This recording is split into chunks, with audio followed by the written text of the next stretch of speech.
still me, you see? And then I knew what oneness meant, what it is to live a life of love and really see that we were all really one person under God. Now, when I mention God, I am not religious, but God to me is very real because the totality of all of us together is God. And so we're all very close. And love is the most important thing of all. But it's also, what excited me about this is that life is always evolving. And so we're always growing in that love. I remember one time I gave a video, and that was called the what is it called, the fifth dimension. The fifth dimension. And how many people saw it? 180,000. 180,000 people saw that video, and yet it came from my heart. I saw it so clearly how we evolve through love. And today I would like to go into that. How does evolution work? Well, I didn't know what happened before I was born, but I was born in 1933. And at the time, I was in a country that was bombarded daily by bombers because it was a British Dominion and the fleet was stationed in my place, Malta. And so war was a very common thing to me, brought up in it. But however, my interest grew as I grew older, how people were, even genocide was happening, how we could kill each other. We do all these, sometimes I don't find the word, so you have to excuse me. But nonetheless, by going into it, I found somehow, as I grew older, that we all evolve very slowly towards love, and we are here to learn love. So although we have a body, we are not the body. We are not the body at all. We are the spirit. So sometimes we ask ourselves, why am I not happy? Why am I not feeling good? Because we identify with the needs of the body and think we are the body.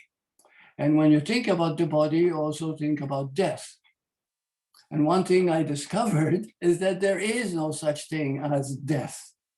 In fact, when I went on the gurney with Sylvia, bless her heart, she's a wonderful, wonderful woman, and we're still friends. What was I saying? Yeah. No, what did I say there? But, when you went on the gurney with Sylvia at the hospital. Yeah, right. You had an NDE, right? Right. Yeah, I had an NDE. Mm-hmm. Yeah, I forgot the point. Okay, you have to bear with me. This is also part of my aging process. The concentration is not complete. But one thing I realized that happiness, love, peace, and all these qualities are not something that we achieve. They are this moment itself when we live from spirit. Now, another thing which is interesting from spirit is that spirit does not know time and space. Whereas in the body, we are living from time and space all the time. And because we live in time and space all the time, we worry, we fret, we suffer guilt, we have many emotional problems. But when we start knowing who we really are, I mean, really knowing, not just reading from a book, that you are spirit, that very knowing itself gives you the happiness and the peace and the love and the clarity. But what happens is that with this love, you love everyone equally. You love everyone the same way, and you see yourself in others. One other point I wanted to make is that what exactly is the fifth dimension? Well, the fifth dimension, you see, that's another something I learned, that we all go through different dimensions. This means that we actually grow in our understanding and our evolution. As we grow more understanding of who we are, get to know ourselves, in other words, that very knowing becomes a dimension of knowing. So initially in 1933, during the World War II, we were dimension 3. It was the third dimension. Now, people who live in the third dimension, some do even in our own country. Some live, many countries like that still live in the third dimension. This means that they have a lot of wars, a lot of famine, a lot of suffering, because they still don't know who they are, and it's a learning curve. So this dimension is a learning curve. And then I remember that from the terrible years of the war, we entered another age called the fourth dimension. The fourth dimension was the 60s, when people were writing banners and they're saying, make love, not war, you know, a lot of hippies. But what was important then is that women were always suppressed in the third dimension. The man was always the boss in the family. He was always in control. He was always telling the woman what to do. Well, in the fourth dimension, the women have developed more rights. And she could not only vote, but she became a teacher. She became a knower. As a matter of fact, she became the intelligent part of the family. And then after the fourth dimension, we are entering the fifth dimension now. And this is so beautiful. And when I see these changes happening, although I am not very good at them as far as, you know, the mechanics of it, yet I see that the changes are happening also because we are growing in our perception, in our knowing. For example,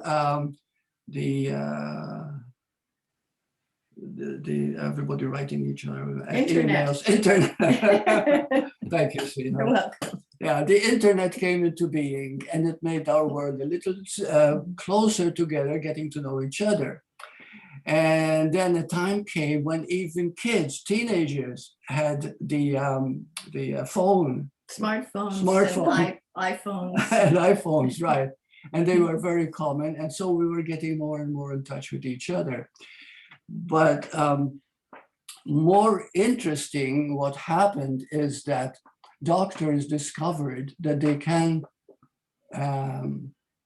resuscitate the person who died. For example, if the heart stops, it can go for a day even. They can resuscitate the body. And these resuscitated levels have come to about 10 million people who have been resuscitated from death and brought back to life. It's called an NDE. And this is all part of what you can read in the news, I guess, although we don't listen to the news, but it's all magazines and television, etc. So these people who are resuscitated back to life, they all state that they discovered something beautiful during death. That not only do we don't die, but we are in a better place because we return home. Our home is truly heaven.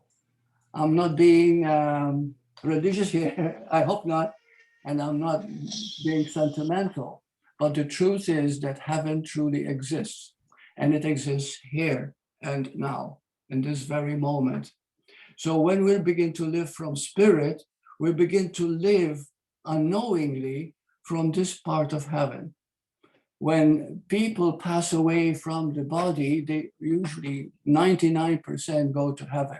There are lower levels. Where's this 1% going? Well, it's known as the astral world. The astral world, I got to know it because after my experience, I began to see spirits.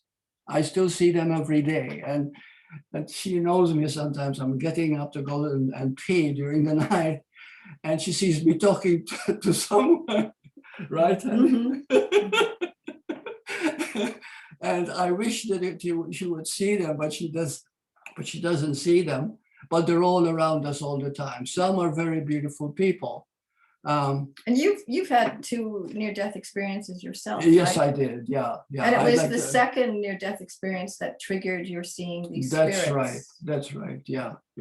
I'd like to talk about something that happened 2.5 years ago.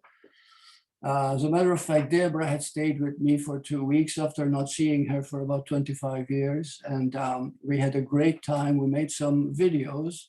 And Deborah's your daughter, right? Deborah's my daughter. I'm talking about my beautiful daughter. Yeah. And when she left, I remember someone had asked me, they said, Burt, you've done this for so many years all your life, the spirituality, what have you learned? And I said, well, I learned that I can trust I am. I trust I am. I left it at that, but what happens is, because I said it on the people who were watching me on television, they send me letters and I got a mountain of letters. You know, and those are, well, what do you mean by smart? What do you mean by understanding? What do you mean by I am? What is happening? And so I thought, well, I'll write an article, explain it all, and send it to all those inquiries. There were many, many inquiries, huge amount of letters. I don't remember how many. But this was happening when Deborah was already home there. So I was alone and I could do all this. Well, I went to bed. And when I went to bed, I could not stop thinking about what is the answer, how I can answer these people so that I can make it very clear what it is to really start trusting I am. And then about 3 o'clock in the morning, I got up and it's like something moving me, something making me move. And I got up and I went to the board that I had near the place. I think Deborah gave me that board. I'm not sure. And I start writing 4 unknown facts of reality on it. And a book came out of it. It's not selling as well as I think, as I want it to be, because one thing that brought a lot of fear with it, because the very idea of understanding I am is relied on this. First of all, I heard a voice talking to me, and because of that, I didn't want to go to the bathroom, I didn't want to eat, I didn't want to sleep, because I lose the voice. Somebody would knock at the door and I would answer and I lose it. And I was afraid of getting lost in the moment. So I made sure that I keep typing all the time. And I didn't go out at all. You know, I ate some bananas, which I had, always kept them there because I make my drink in the morning. So I have a lot of bananas there, other things. So anyway, the voice said to me, there are 4 unknown facts of reality. And people don't know these facts at all. There's hardly anybody who truly knows these facts. You don't learn them in psychology. You don't even learn them in philosophy. The first fact is this, that in truth, there is only emptiness. You can call it God, but then you make it into a religion. You can call it love, and then you make it into something loving on your own level of what you think love is. But love has no limit, because love is all there is. As a matter of fact, when we talk about God, we're talking about love, really. Absolute love. So love is like an incredible energy that has no limit. And this energy is boundless. And the will of this energy is our will too. And that will is unconditional love. Wow, you know, and I was very excited about this. And it said that you have to call it Emptiness. Emptiness, right? Thank you, honey. You're welcome, my love.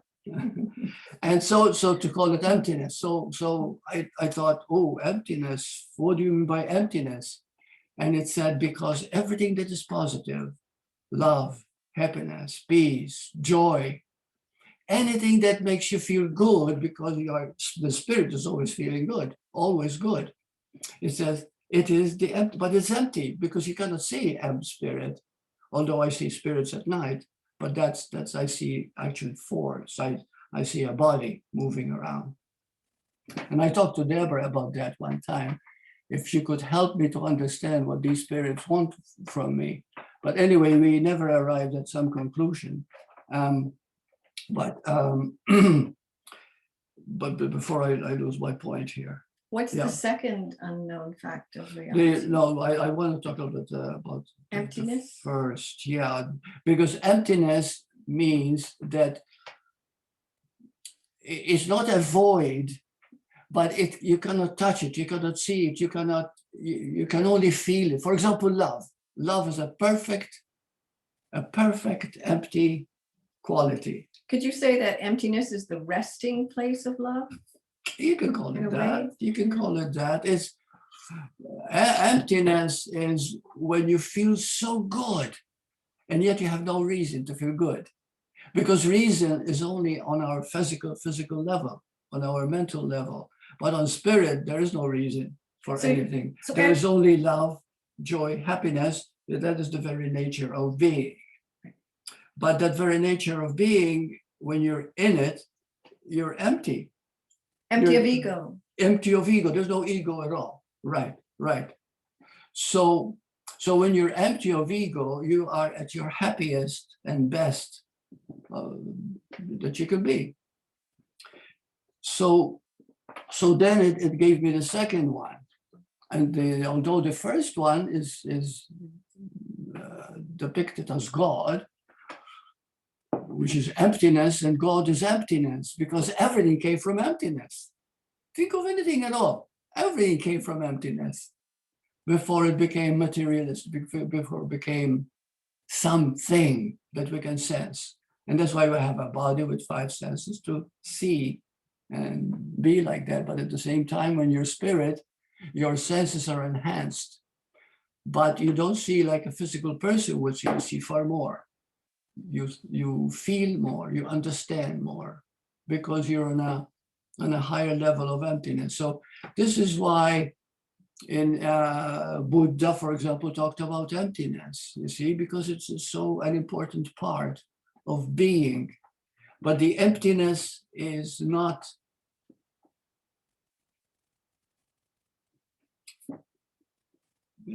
think of peace, it's empty. Think of love, it's empty. Think of joy, it's empty. Think of great happiness, it's empty. Do you understand what I mean by emptiness now? Okay, it's not something, it just is. But now think of guilt. It is based on something. Think of fear. It is based on something that's going to happen in the future. You see? Think of regret, something that happened in the past. So everything that is negative, which our body seems to absorb these things and suffer, is living from a time consciousness. But in spirit, in truth, there is no time. And in timelessness exists our reality. Our reality is totally beyond time. So now, well, what am I saying here? I'm saying that when we go from the emptiness of the beginning, which we don't understand at all, until we awaken and advance towards love, because once we start feeling love, that everything is love and everything that you see is yourself, then you begin to understand emptiness. But because we don't understand the primary number one, emptiness, the first unknown fact, the second unknown fact is this.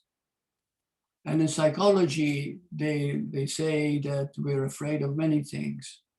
But in this instant, the voice told me we're only afraid of one thing, emptiness. Isn't that a kick in the pants?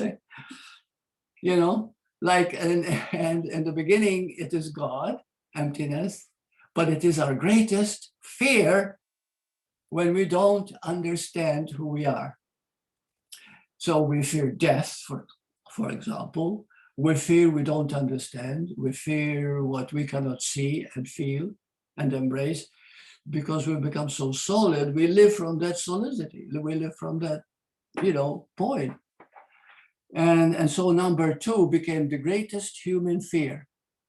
It is nothing but emptiness itself. Some people say, I feel so empty, I want to commit suicide, But it does not refer to that. But at the same time, there is a way of seeing that that emptiness is one. All that is empty is beautiful when you enter it. So what if a person says, I am so empty, I want to die, you know? But what if they were to stop very still and get in touch with that emptiness? What would happen? You know what would happen? They get their first realization that it wasn't as bad as they thought it was. Because emptiness is a nothing, but that nothing is pure energy, pure spirit, pure being. You see? So that was the second one. The second one is the greatest human fear is fear of emptiness. Now you might say, Burt, didn't you say that emptiness is God? Yes. So are we fearing God? Yes. You see? So actually, when we don't understand, we fear God. But God is pure love. God does not judge. God does not, God has no limitations, pure love, pure beauty, pure glory. And then there's the third one. And the third one is, well, how do we achieve this unconditional love that we are? How do we move into it, advance into it greatly? And we do that simply by what is called forgiveness. So when you forgive a fear, for example, let's say you feel guilty about something, or somebody calls you a name, you know, and it hurts your feelings, but you look at it. And when you look at it, it's empty. I mean, what he said is gone. You know what I mean? It's not there at all. One time you were saying to me, Burt, what if somebody says something on television and it hurts your feelings because of what he said hurts you? But then when I look at it, I don't see anything. It's gone, it's finished. Okay, right? It's empty. Well, the moment you see that it's empty, that's forgiveness. And that forgiveness leads you slowly into the emptiness of evolution, which is love.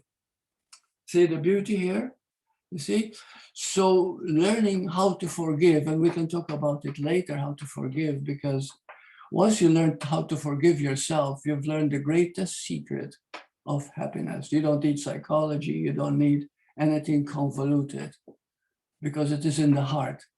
So what I'm talking about is not a knowledge that you can read from a book, but it is something that evolves from within you, and you can begin to see the sense of it, like you've grown so much from the course. And sometimes I turn to you to show me something, what it's actually saying, and then I understand it. And yeah, I want to talk about that. So yeah, and the fourth one is forgiveness. And the forgiveness is when you forgive yourself totally of something to the point where it's no longer relevant. When it's actually, there's nothing there anymore. You don't feel bad about it. It's gone, it's finished. That very forgiveness becomes healing. And the voice told me that if you suffered from an illness or suffered from something serious, forgiveness itself can heal you physically, mentally, and spiritually. That's how powerful it is. And then the fourth one is trust. And this means trusting I am. Now this becomes interesting, because when you know that you are love itself, you are everyone you meet. And this is why if I judge someone, did you know that at that moment I'm judging myself?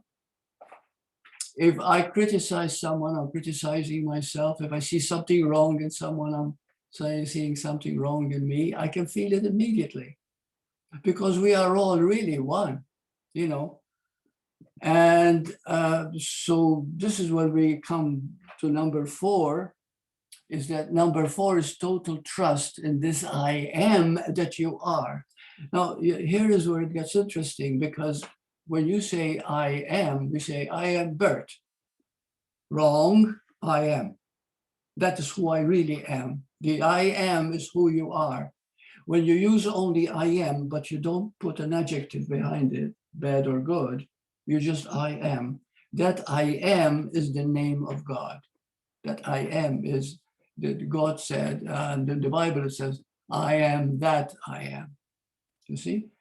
So when you say I am, that actually a very divine name. And when you leave it like that, I am. And then you say, I am too. Then you say, I am too, right? And everyone you see is I am. That's our oneness. And that's what we begin to understand. Now the trusting that, okay, is the very secret of life. This means that we begin to feel this oneness. Now, here's something I want to say with passion, because I've come to realize it. When I was alone and Deborah had left, and I stayed home here, and I was getting blinder and blinder. So I had to be careful not to get lost. And sometimes I fall over things and nobody there to pick me up.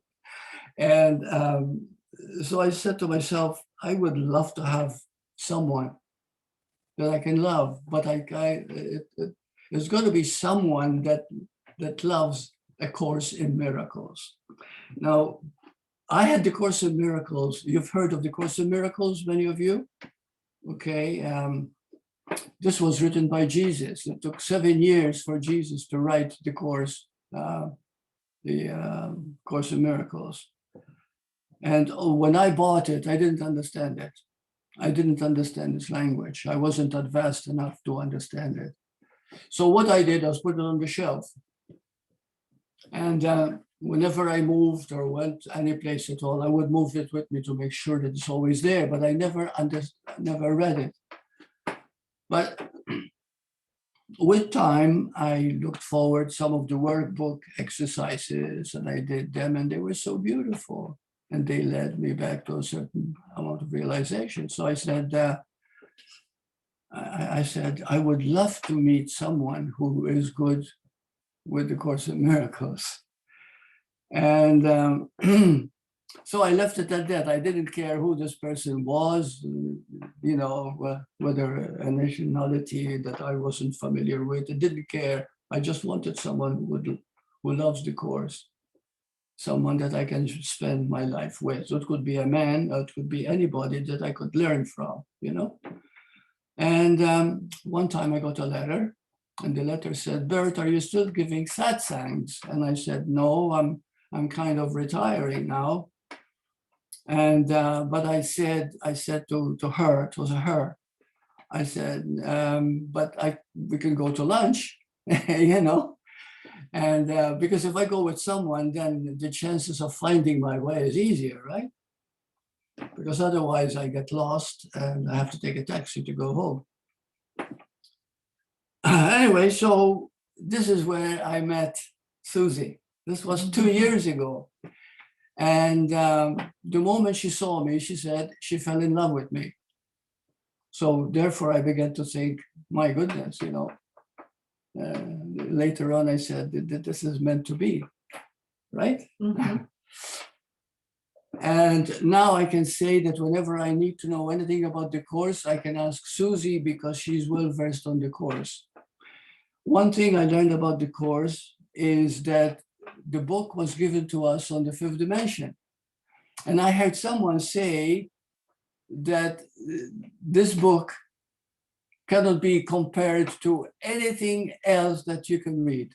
It is the best spiritual book that has ever been printed or ever will be printed, because it was done directly by Jesus. And when I read it now, and Susie patiently explains to me certain things from the text, I see every day it's talking about me and evolution into love, greater love all the time, And it's so beautiful. Like every day is joy, And the reason I'm saying this is because most people don't like the Course. The Course has been burned, the Course has been thrown away, the Course has been torn, right? So I've heard. So I've heard, yeah. So I've heard. I mean, I could never do that because I knew it was something special when I read it. even though I didn't understand it. And now I do. But I do feel, and I wouldn't be honest if I didn't say that, that if you take up the course of study and take it seriously, I know for a fact that within 1 year, you'll be thinking and feeling and knowing and experiencing things you never thought was possible. It is absolutely wonderful. So some of the things that the fifth dimension brought into being, which I have already mentioned, is medical science of resuscitation. I'll give you one particular case that really blew me away. Her name is Pam Reynolds. And I had Susie printed out because I want you to investigate it for yourself, the name Pam Reynolds. She was in her 30s. She was a musical composer. Right, yeah. And one day she went to the doctor saying, I'm having headaches all the time and they're getting worse.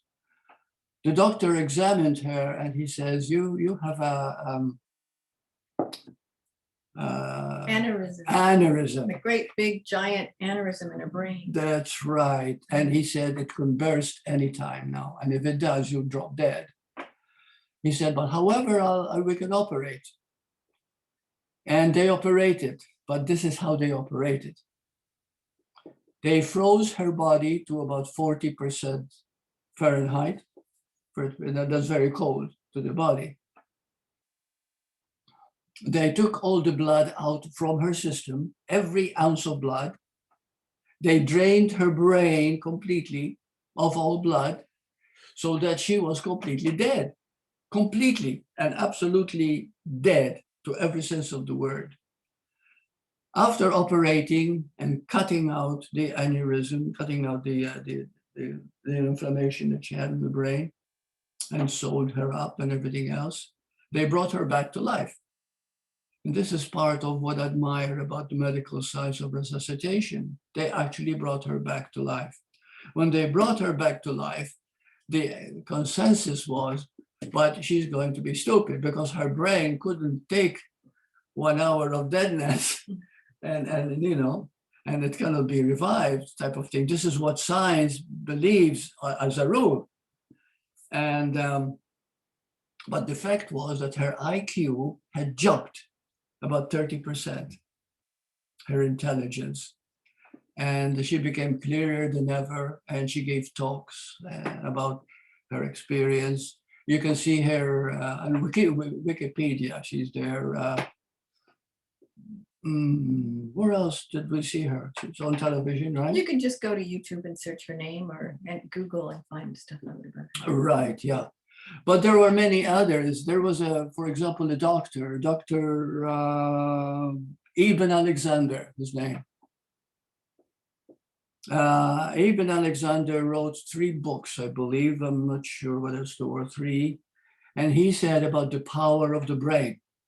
And he was talking about the brain, how complicated it is, how powerful it is, how good it is. And then what happens? To make a long story short, he died and his brain went mush. He went into a coma. Now, how this happens, I don't want to go into details and some of them because I don't remember a lot of complicated details of his sickness, but this can also be verified. He wrote a book called Proof of Heaven and about his experiencing while he was in a coma. And he experienced heavenly things. He says God's very much alive, very real. Everything in heaven is perfect. And he said, this is my true home. And now instead of being a doctor, he travels around giving talks on the one teaching, we are all one being.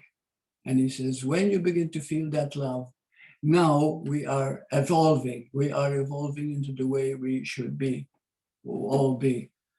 Now, the reason the evolution exists and the reason there are stages, because just like school, grade 1, grade 2, grade 3, people go from level to level. And if you're not ready for a particular truth, there is no way you're going to understand it, you see? So the point is that you have to be ready. But however, the fifth dimension, whoever is on the fifth dimension now, and like in Canada, for example, you know, I can see it. And where I am, people around, they're very intelligent, very aware. So most of these people are ready for the deeper aspects of understanding. And anyway, so what happened because of Susie, and you know, I'm so happy with her. We decided that we are going to continue making these videos, right? On the evolution of love. On the evolution of love, right? Mhm. And there are many subjects that we could cover, maybe every week or so. And incidentally, before I forget,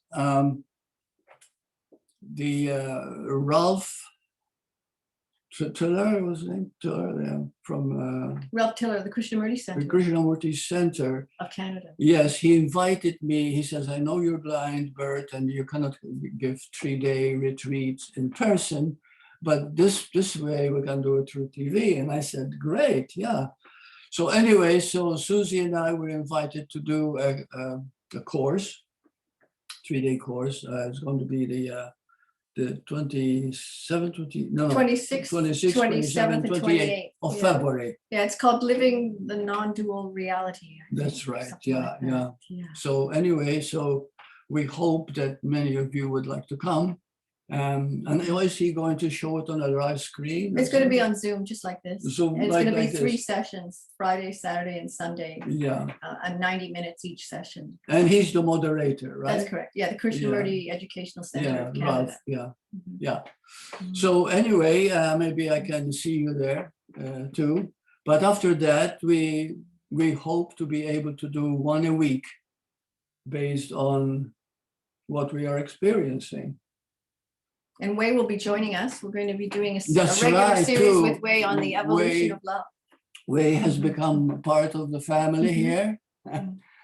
And yeah, and we're all growing together. There's, you know, when I was thinking, it says, oh my goodness, I'm going to be talking about it. And my mind flooded with so many things to say. But here I am. You tell me. There's only one thing to say. There's only love. There's only, yeah. And that's what we all are. Yeah, that is the point. This is one thing that I've learned, is that it's not complicated at all.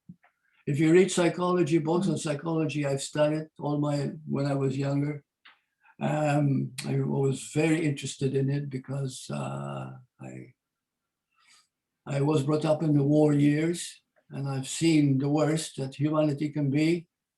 And I knew that there was an answer. I knew that there must be something better. I was brought up a Catholic, and the Catholics were taught that there is a devil, there is a hell, and even sex is a sin, and sex is certainly not a sin. But you can only do it if you intend to have a child, etc., etc. So they have these ideas, and I didn't want to be around these ideas at all. And I'm not saying anything against the Catholic religion if you happen to be a Catholic. It's just that I believe that we are constantly growing. And in that growth, everything changes. What we thought was bad, we find, oh, it wasn't after all. Okay, so this is how we learn and grow. We have so many, the less we are aware, the more we think things are wrong, the more we blame out there. But the more we understand ourselves and see how beautiful we really are, the more we find that love is the only thing that matters. And you might say, do we ever reach a point where we stop learning about love? I don't think so. I don't think so. One day I had a dream, a very vivid dream, and I was sent to an astral world. And I lived among these people for maybe an hour or so. And these people had no money, and they didn't deal with money, the civilization. And they had a body, physical body, in this astral world. And then I found out later, much later, that the astral world is where people go when they don't know that they are spirit, if they think they are just a body. Then when they die, they really believe they died. And so they get into this astral world. Then there are other levels of greater understanding, greater expansion of being. But 90% of everybody on earth now who are happen to be in the fourth and fifth dimension go to heaven when they pass away. And I became a member of IANS, which is the International Association of Near-Death Studies. And they used to send me lists one time. They didn't, they showed me all on computer too. And I would watch them on my Blu-ray, and stories of people who have died and were revived, and then they tell their story of how they changed, and they changed completely. The unfortunate thing is that they changed so completely that if they happen to be married, they usually end up in divorce. 90% they divorce because if the wife or the husband has come back, they come back with certain values of love that the other one doesn't understand. You see, so they don't get along. But but anyway, the point I'm trying to make is that so far there have been 10 million people who have died and experienced heaven, and they talked about it. And some you can find them on television, I guess, if you will look for it. IANS, International Association. No. It's yeah, it's the International Association of Near-Death Studies. yes, that's right. Yeah. I thought there's something else I'd like to evolution. Oh yeah, one thing that I wanted to discuss also is that if you're interested in truth, and every intelligent person is interested in truth, you want to find out the truth, remember that truth is always within you. If I ask you right now, how would you like life to be? Immediately say, well, I would like to get $1 million. Or you might say, well, I'd like to buy a new car, or I want to have a house, or I want to meet the right man or the right woman.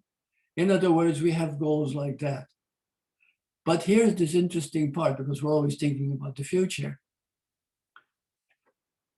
Why do we need these things or think we need them? Because if you get them, you feel happy. You think, but the happiness will not last, because happiness itself is not dependent on what you get or don't get. Happiness is the very nature of spirit. The very nature of spirit. It is not something you attain or something you achieve. You are happy the moment you are loving, because love and happiness are both the same. Happiness seems to be more personal.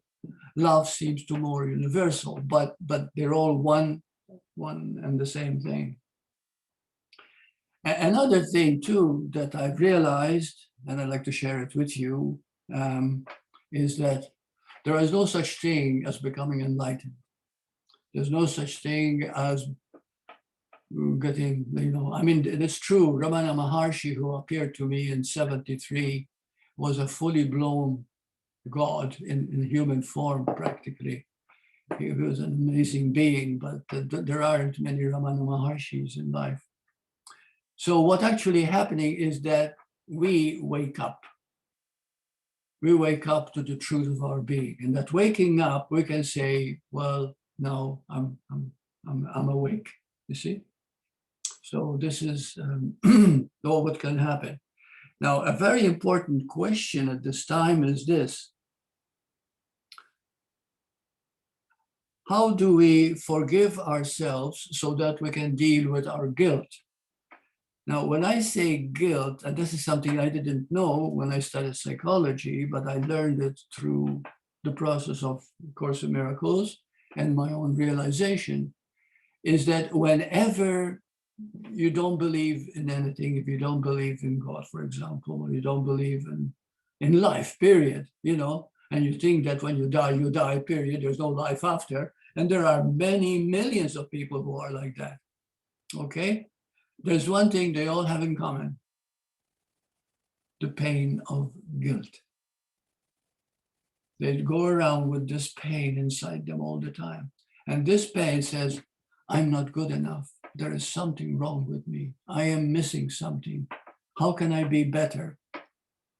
Well, I'd like to quote the Course here, and something that I've learned myself is that dealing with this guilt is the most important thing that there is. Because the Course says how many? About 90% suffer guilt, right? We're always something negative going on. It's amazing how the mind creates guilt. And this guilt creates destructive thoughts, and destructive thoughts separates you from other people. And then you begin to make judgments and you begin to live in separation. Did you know that separation is like hell itself?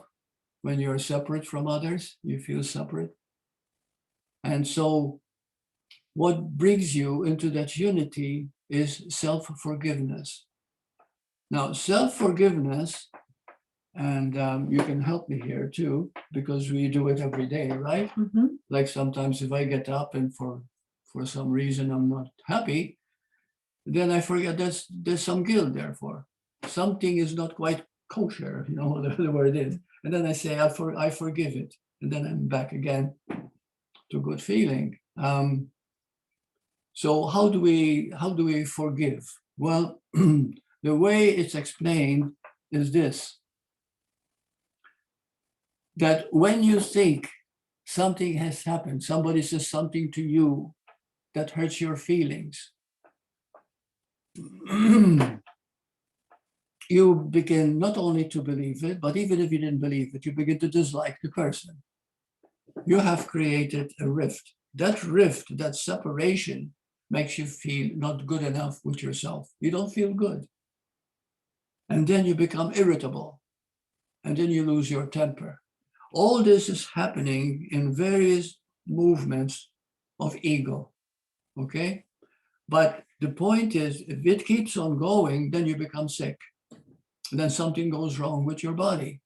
It could be any part of your body that gives in to this constant weakness, you see, to this constant irritation.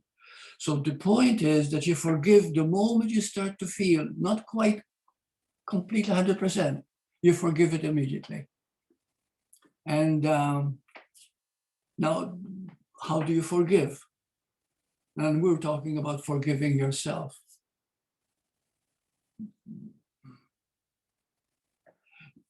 Well, the Course says to forgive means to see that there's nothing to forgive. I know it sounds like a paradox, and the Course uses many of these terms sometimes. It's as if like they're self-contradiction.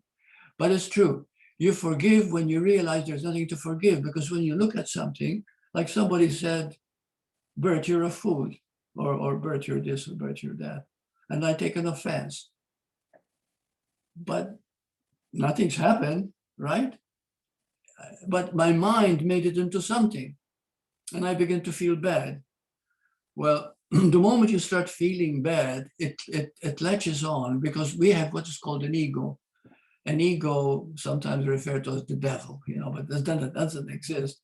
But there is this part of the mind that the moment you think something not kosher has happened, something not quite good, it builds on itself. It keeps on building. If you carry it for 2 days or 3 days, it stays with you for months. It can become a part of you. And people can become, when I was in Toronto, I visited 2 mental homes because I wanted to understand what drives people crazy. I wanted to understand it.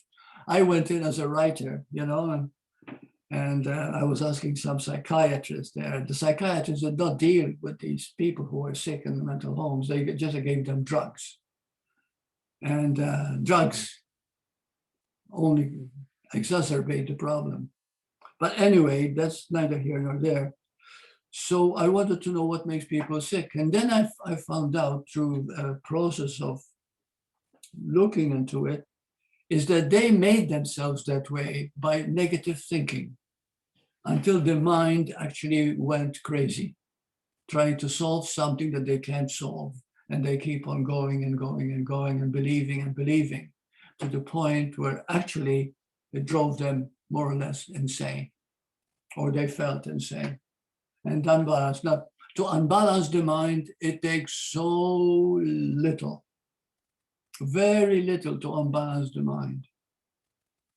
So this is where forgiveness all the time is so essential. You see, you think anything negative in the moment, it doesn't do good to anybody. Really, it's what's the point? And so you look at it and you forgive it. And the moment you forgive it, you feel lighter, right? Mm-hmm. You feel lighter and you feel happy again. You see, you feel the energy. And that's all that's necessary to keep forgiving yourself. In the beginning, you might have to forgive yourself 100 times a day, because you'll find that 90% of the thoughts are negative. That doesn't mean thoughts are necessarily negative, because we need thinking in order to live life, everyday life. But what happens is it becomes negative because somehow or other we want to protect ourselves, because we think we're just a body. And if I'm just a body, I'm so fragile. And so we need to protect ourselves. Well, the moment you think that you need to protect yourself, you begin to make a gigantic step of something that's very small. You see, maybe somebody said you're an old man, or maybe somebody said you're ugly, or maybe somebody said you stink. It doesn't matter what it is. The moment you make something negative, we could keep on building on it. And this is who I am. Before you know it, you develop a complex, maybe an inferiority complex or whatever. Okay? So the point is not to get to that level where you have totally identified with that which is dark. And that's where also meditation and prayer come into being, so that you always begin to live in the light. When you begin to live in the light, like I know Susie does most of the time, you begin to feel healthy and happy. You see? Why? Because happiness is your natural state. Happiness is not achieved. Did you know that you don't achieve happiness? Happiness is there all the time when you don't interfere with the moment. But the moment you interfere with the moment by getting caught in past or future, immediately you have scarred it. You have damaged it. You have taken away its life. And so, so you need to go back and be totally in the moment. I meditate every day. I put my concentration here. I call it the third eye. I put blinders on. I don't need to, because I don't see anyway. But what happens when I put them on, I activate my third eye. And and so I begin to understand things maybe I didn't understand before. Things become clearer.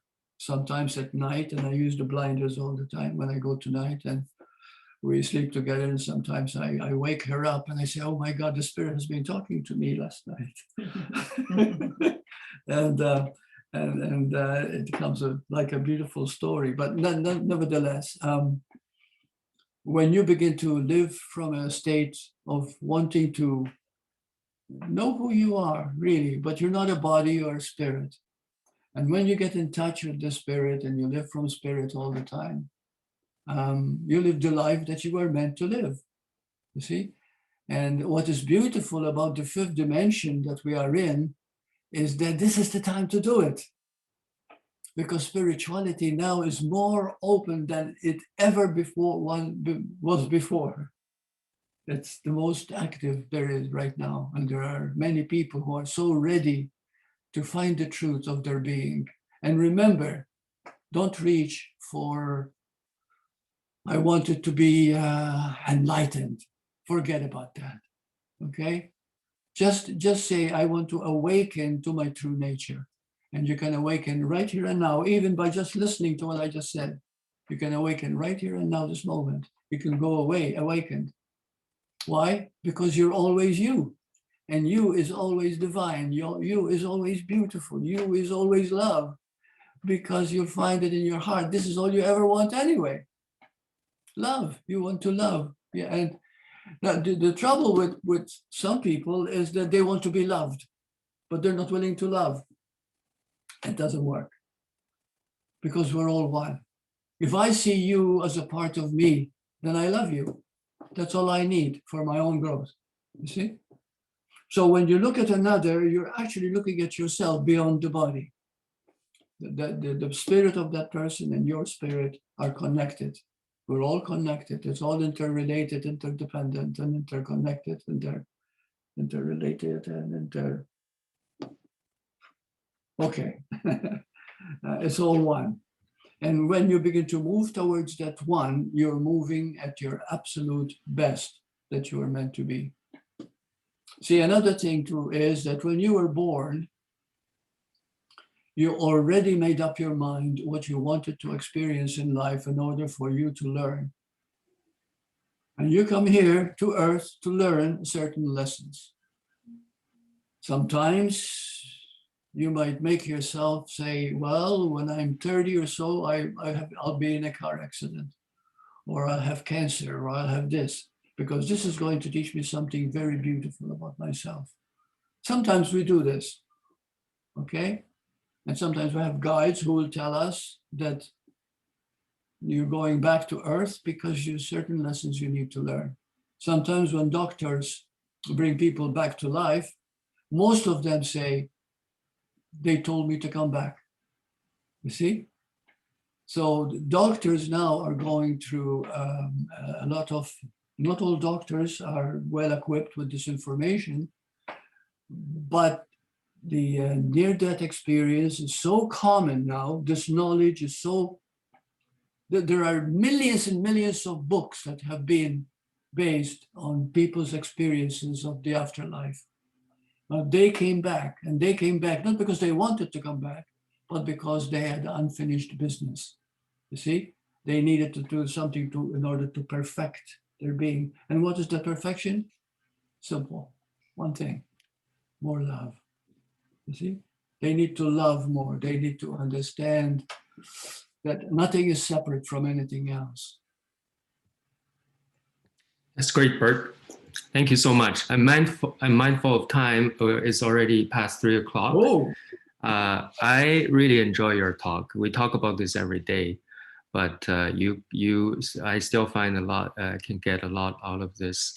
And you covered such a wide range of topics. You talked about your book. You talked about emptiness being the base reality, and love and happiness. You also talked about evolution of love, if I understand correctly. This evolution happens in time and space, that we, that right here, because, as history progresses, as technology advances, we are really blurring the boundary of life and death. And also love would take on a new meaning when we, get into the new time. I think COVID really accelerated this transition. That's right. You mentioned that this is something, the COVID, Yeah, and also, it's quite amazing that, 10 years ago, if we were to say we will have a Zoom meeting like this, gathering, together from all over the world, from different time zones, we would say, how is that possible or necessary, right? But when we have all these conditions and technologies, it becomes natural. So we are, I think, going through this evolution, and this is such a good topic. I think we can drill on later on. And as you're going, we received some good questions. I think you might want to quickly respond to. I think you've touched on a lot of it already, but there are some questions from Deborah, your daughter, for example, asking about the emptiness, and is joy also emptiness? Is joy also a base reality? Joy and emptiness are one and the same thing, yes. Mm-hmm. And does I am mean that Does I am mean I exist? Much more than that. I am is the very name of God that you have been given to your true self, which is, of course, your spirit, your nature. I am. Everybody is I am. Whoever you meet is the same I am. Mm-hmm. I am is the divine name. Yes. Good. So if joy, if empty is also joy, so can pain and suffering disappear if we turn inward to emptiness? Absolutely. Absolutely. See, most of our fear is the fear of death. And then we believe that also not only fear of death, but if we've been brought up believing that there is a hell after, then you are totally frightened. I worked for 30 years as a hypnotherapist. And the people that I got, they lived in this constant fear because if they die, they go to hell because they feel they're so evil, they're so bad. See, these things are all self-deprecating. So they have no reality at all. It is our thinking that makes it so. You see, but remember that the power of belief has an effect on your body completely. And so this is imperative that we love who we are. And you don't love yourself by saying, well, I'm good looking, well, I am young, well, I am this. No, no. To love yourself means to respect yourself, to respect the truth that you are this emptiness. And to accept yourself, right? Accept Yeah, the to accept imperfections, yourself. right? That's right. When you totally accept and love yourself, totally, you enter emptiness very, very easily. And Deborah probably knows about that too, because she teaches meditation. And in meditation, I try to go into emptiness. I concentrate right here on the third eye. I put the blinders on. I become very still, and I have such incredible moments, see, of emptiness. Sometimes I'm lying down with my sweetie and I reach a moment of emptiness. And I said, please don't move me now. I'm in and I feel empty. And those moments of emptiness are ecstatic because there's, how would you explain emptiness? Anything that is positive, anything that makes you feel really good. Did you ever feel, everybody has had a moment of ecstasy, a moment of great joy, and you feel it all over. But at the same time, if you were to look at it, where is it? What is it? Okay, it is an emptiness feeling.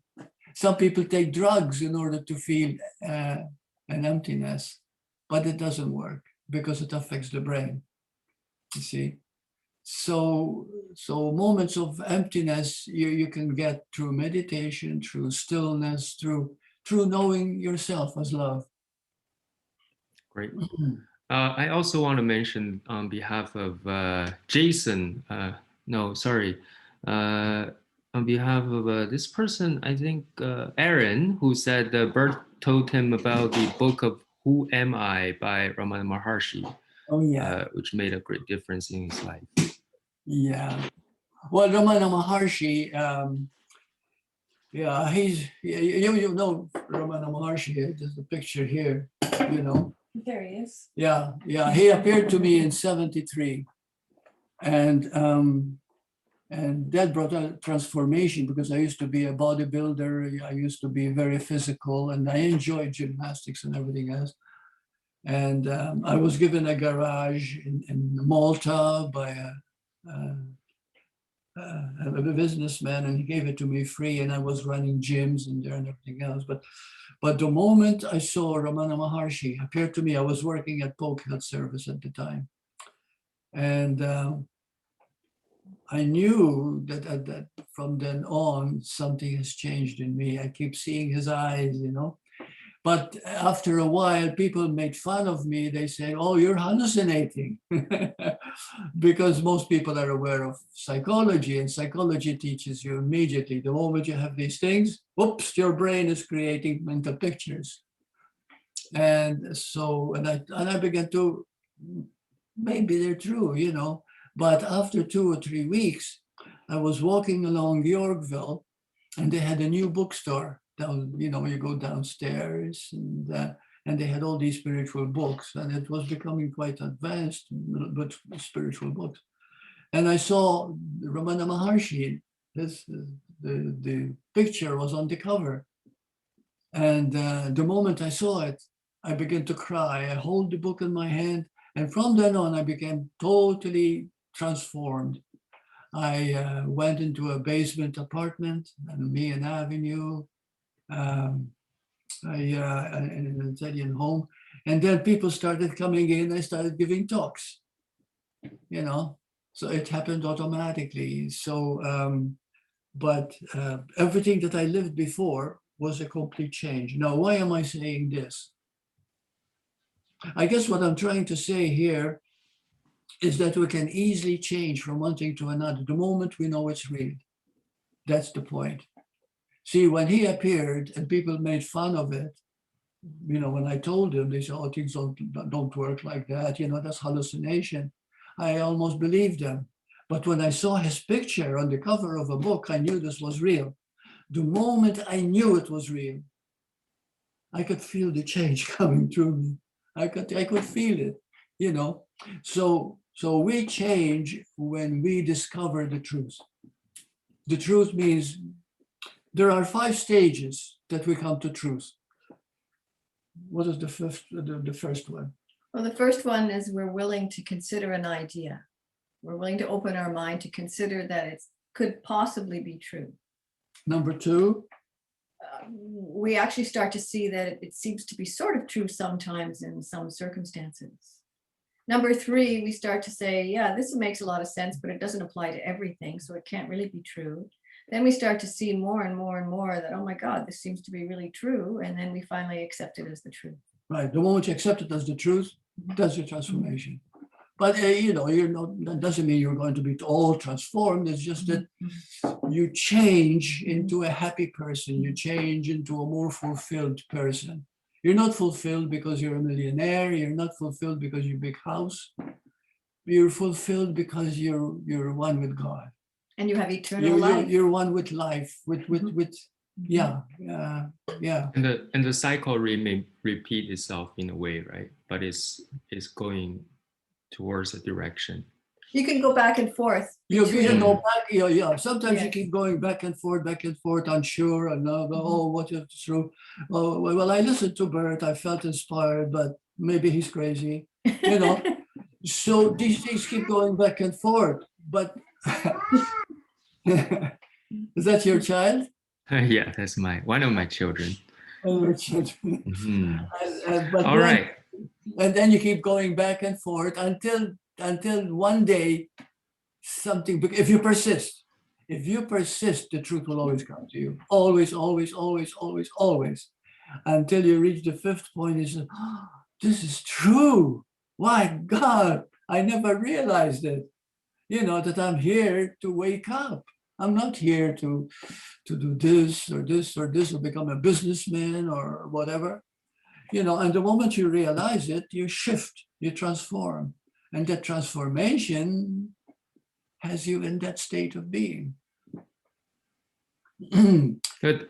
Now we have a question from Cheryl, which states, would you say that emptiness is the same as or similar to openness?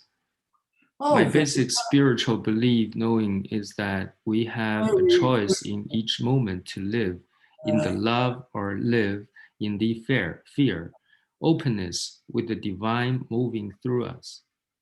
Beautiful. Versus fear, tightness, yes, constrictions, etc. Any thoughts about this? Yeah. The reason the voice didn't tell me to use the word openness, which is beautiful, incidentally, thank you. But openness is beautiful, but it creates something to do, to be open. You know what I mean? To be open. Emptiness, you cannot even conceive of it. It has no beginning, no end, no conception. You see? And the reason the voice told me to use emptiness, because emptiness cannot be conceptualized. But when you understand it, you fall in love with it. The moment you fall in love with it, you wake up. And it's that simple, really. Yeah. But whoever said it's similar to openness, oh, yes, very much so. But then again, openness is an action. Openness is you become open. And emptiness is something that is, something that is, the word is. Someone was given an expression in Course in Miracles, and he said, to explain God, you say 2 words only, and you don't need to speak after that. God is. You see? That means it has no beginning, no end, no becoming, no light. No subject or object. Object, Yeah. nothing. Yeah, that's it. Yeah. And that's emptiness. And emptiness is the very secret of life. But I'm saying this for those of you who really want to explore it. When you start exploring it, you'll get moments of fear. You begin to not like the word.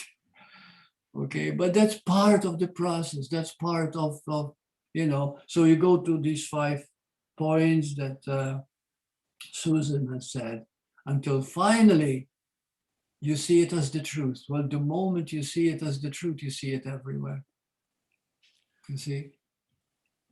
A child, you have a child, a younger one. Now he's very empty. Oh yeah. He's innocent, he's pure, right? Yeah. It's been fitting.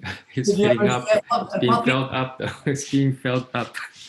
I remember my philosophy professor told us that we all had a moment in our life to realize, to have an ego. That's when we are called our names when we were 1 or 2 and made the first realization that refers to nobody else but me. And that's when we start to grow the bias, and until that's why it's so tightly gripped onto our mind. That's that right. who we are as an individual person. That's great. I think we want to dedicate the last few minutes to your family and your friends who want to send their personal greetings to you and speak to you directly. So I would like to unmute everyone who wants to say a few words or ask a question or share some love with please make them understand that I'm blind.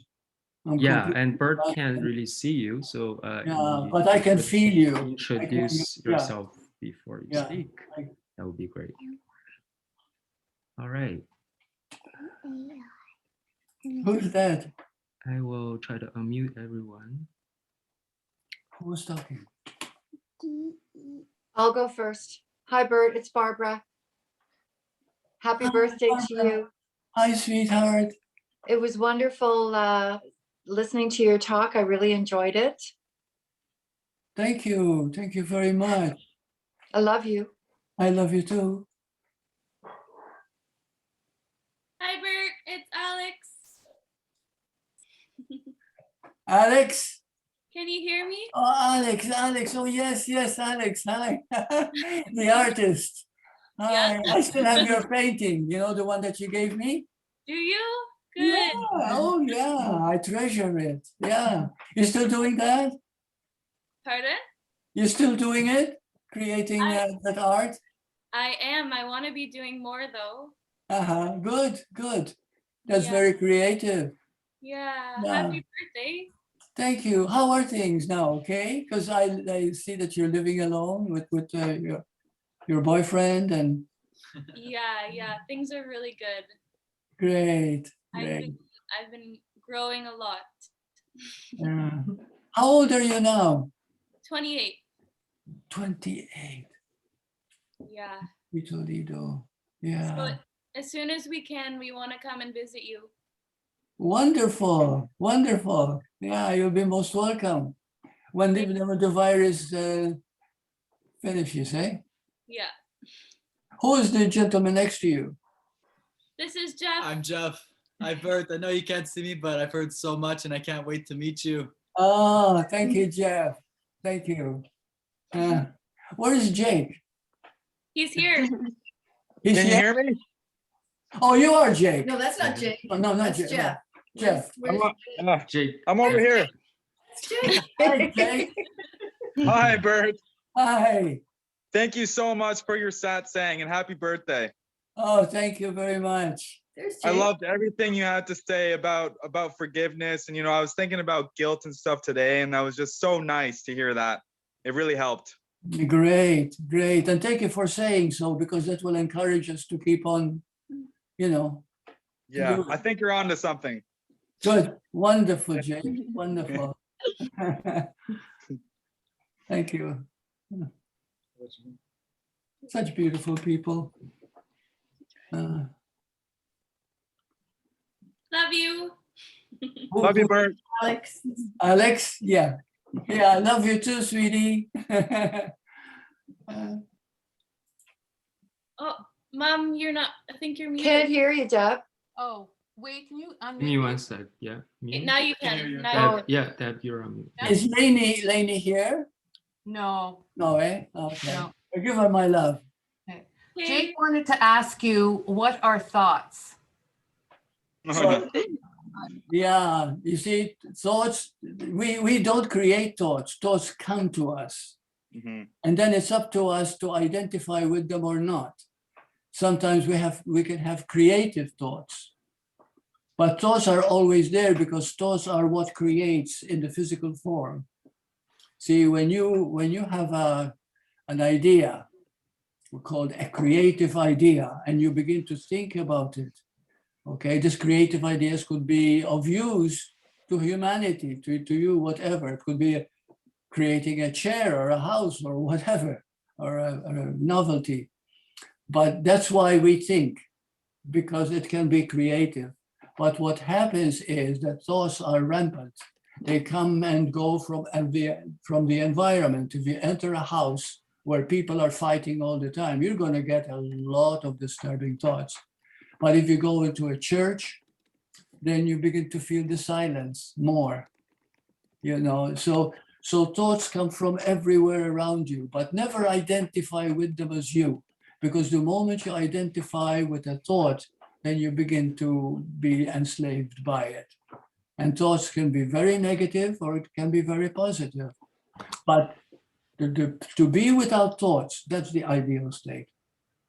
And you can. I found a system, I call it the 5-step system, where people empty themselves.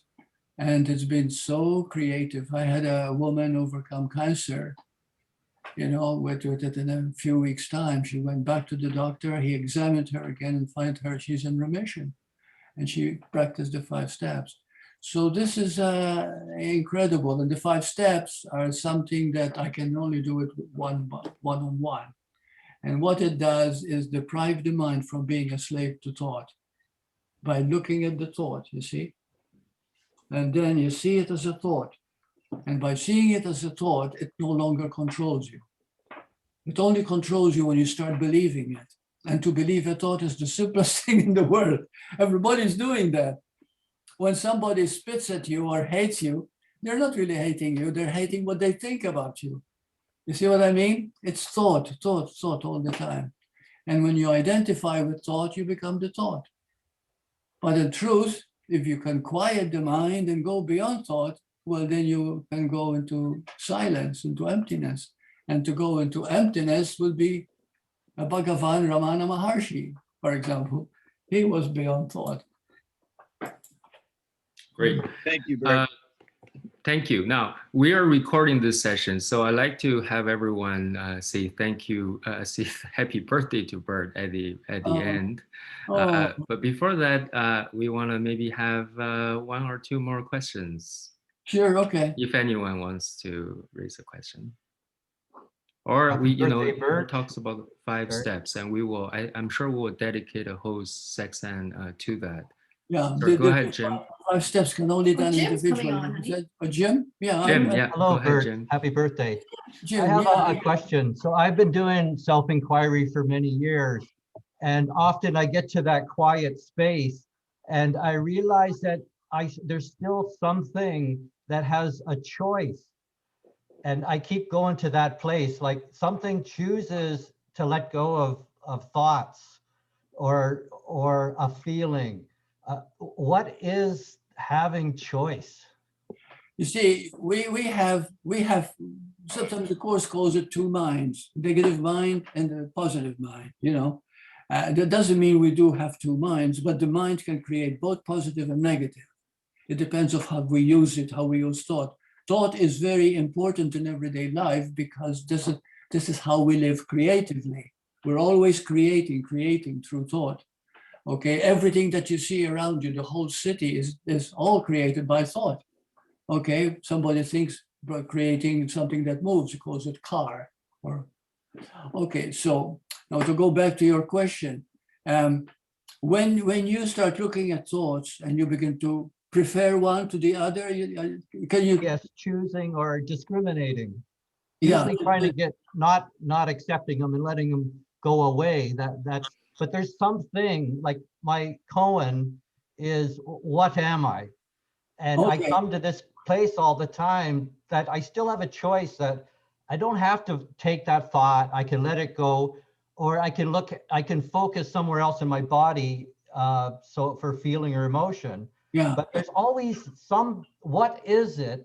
What am I? That Well, first of all, yeah, that's very good saying you am I. When you get a thought and it persists, try to go over it and see if you forget it. If you forget it after a while, then it wasn't meaning anything.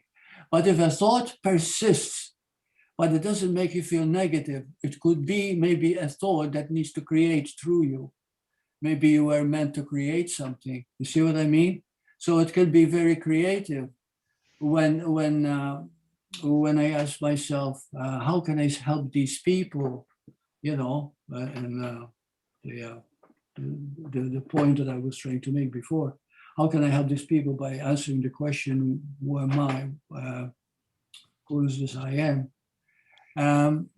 It kept there. It wouldn't leave. This thought wouldn't leave.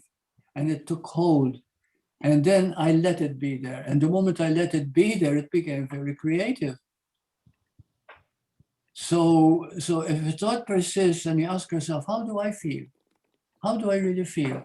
Ask yourself this and really stop, take a deep breath and feel it. If it feels okay, chances are it might be a creative thought. just accept it. Accept it, yeah. If it's not creative, you'll know right away because it doesn't make you feel good immediately, you know. Yeah. Okay, thank you very much, Burt. You're welcome. Love talking or listening to you and talking with you. Thank Take you. care. Well, happy birthday, Burt. I appreciate your time, and I know you put a lot into this. Thank you very much. Yes, happy Thank birthday. you. Who am I talking to? Clint, Clint and Pat. Clinton and Pat. Ah, okay. Nice to know you. I would like to just put, I always have used this analogy. God is the ability to create and govern thought. God is Yeah. the ability to create and govern thought.